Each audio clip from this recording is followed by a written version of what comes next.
one of the things that I'll do if I have an assignment that I want them to turn something in or type something is I'll go into my Google Drive and I'll go to whatever it is that whatever folder I'm going to put it in. And so if I'm doing it for 6th grade, let's open it up, and then let's say it's from chapter 6, and let's say I want whatever I'm going to do. So I create a Google Doc, and whatever, it's on dilations, and so I'll title it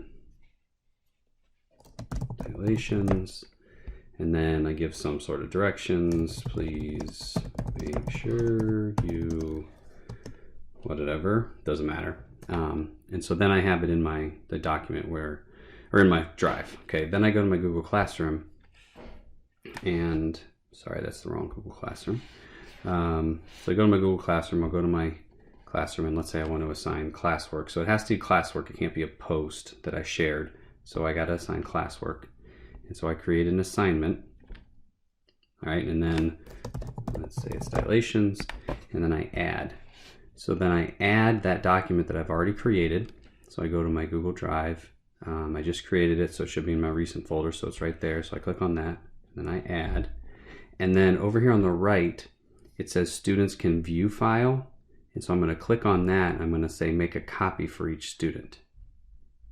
Okay, and then I would go ahead and assign it. So what happens then is every student gets a copy of that, and their name is already tagged with that. So it'll say like Avery Radcliffe dilations, or dilations Avery Radcliffe.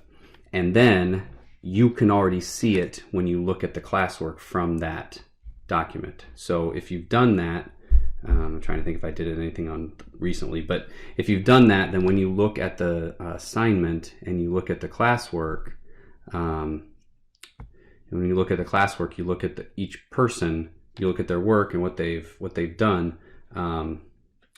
It will already say like dilations Avery Radcliffe. So they can turn it into you, but they don't have to. You can see it even if they haven't turned it in. So just something that maybe you already knew about, maybe didn't, but thought that I'd share with you as a way to make it so you didn't have to make them share with you, and it makes it a little easier to find their work when it's attached to their assignment. Hope it helps.